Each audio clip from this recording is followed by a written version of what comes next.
friends, it's Mrs. Kirschner, and I am here this morning to do a science experiment. Science is fun. I love science. It's one of my favorite things to do. And this one's going to be a little bit messy, Mom and Dad, so I put down a towel to catch any spills.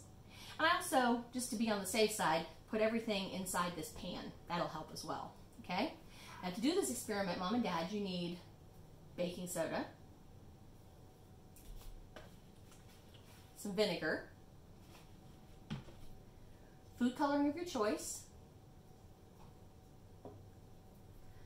some little cups. I've got water in this one, and then the other three have vinegar in them, okay? A medicine dropper, and if you don't have one of those, a little half teaspoon or quarter teaspoon measuring spoon will work just as well, okay? All right, so the first thing you're going to need to do is you're going to fill your cups about halfway full with vinegar, okay? And then you're going to add a few drops of the food coloring, and that'll turn your vinegar to a different color, okay? If you want to taste the vinegar, that's okay. It's got a weird taste. It's kind of sour, and you can definitely smell it. Whew, has a very different smell than water, doesn't it? All right. So, in this pan is where you're going to put your baking soda. Now, if you'd like to taste the baking soda, you can. It has kind of a weird taste, but if you want to taste it, you can. Just kind of lick your finger a little bit and stick it in there and get a little bit on your finger and put it on your tongue. Ooh, I do not like the taste of that. Get your drink of water if you need to, and then we'll do our experiments. I'll wait just a second, okay? Okay. Now, my first cup has a clear liquid in it. Doesn't have any smell. Doesn't really have any taste. It's water, isn't it? Yeah. So what we're going to do is we're going to take either your spoon and scoop a little bit out, or we're going to take our medicine dropper and we're going to suck some up. And how you do that is, you see it's got that bulb on the top and it's squishy? Squeeze that bulb and hold it really tight, okay? And then dip it down in the water and then let go of the bulb. And the water will go up inside. You see that? And then we're going to take some of this and we're going to squirt it into our baking soda. What do you think is going to happen? Do you have a prediction or a guess about what you think might happen? Let's check it and see. I'll tilt it up just a smidge so you can see better. Here I go. Drip, drip, drip, drip.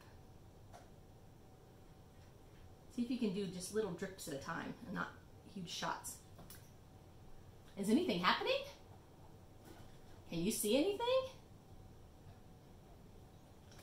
Well, the baking soda got wet. That's really about all that happened. So when you put water in baking soda, nothing much really happens. Now I'm going to try some of this vinegar. What do you think is going to happen? You think it's going to do the same as water and not do anything? Okay, I'm going to start with the red. I'm going to take a squeeze. I'm going to put it down in and then let it go. And it sucked up some of that red vinegar. Okay? My prediction is at least it's going to turn the baking soda red. But do you think anything else is going to happen? Let's find out. You ready? Here, tilt it up a little bit so you can see it better. And let's see what happens. Drip, drip, drip, drip, drip. What's going on? Can you see that? Watch. Can you see what's happening?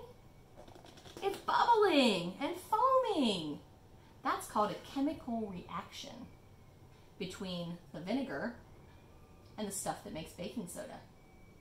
Now you can continue to squeeze and dip and squirt it in and watch those bubbles happening. Can you see those? Look at that. Can you see those bubbles? And you can add some different colors as well.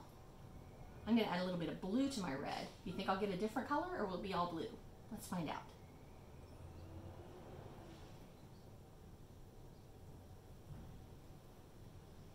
Still bubbles. Still kind of looks blue to me. But you can make drops and watch it bubble. Or you can squirt it all out at once and make big bubbles. Okay. Let's try a little yellow and see what happens. You think? Let's see. Squeeze some in there. Uh-oh, what happened to my yellow? That's not really yellow, is it? That's almost a green color. How did I get green? Let's see. Let me see what I did. I put a little bit of blue in, and I squirted it all out into my bubble, into my baking soda. Oh, can you see that? There's a tiny bit of blue left in my dropper. So when I put it in, in the yellow, it mixed with the yellow and made kind of a greenish color. Oh, there we go. Now I got pure yellow. No more blue. I'm going to add some of that in there too. You can watch it foaming. Now parents, this is also good for those small muscles in their hands because they have to use those 3 fingers, just like you do when you write. So it works on that tridactyl grip as well. All right. Now if you're using the spoon, make sure they hold something in those 2 fingers, a pom-pom or something. So they're just using those 3 fingers. And then you can dip and pour. Look at it foaming. That's so awesome, isn't it? Dip and pour. I'm going to dip and pour. So that works as well. You can continue doing this for as long as you're interested, or as long as mom and dad will let you. And if you think it might be fun to mix the colors in the cups, you can do that. But remember that if you mix too many colors together, you're going to get swamp mud. Okay? Let me show you. If I mix too many colors together, you're going to get a swamp mud color. Let me show you this. Watch. Put some yellow in my cup, and some red in my cup, and some blue in my cup. And look what color you get. Ew, that looks like something Shrek would like, doesn't it? Ugh. But if you're into that, have at it. Have fun, and I will see you another time. Bye for now.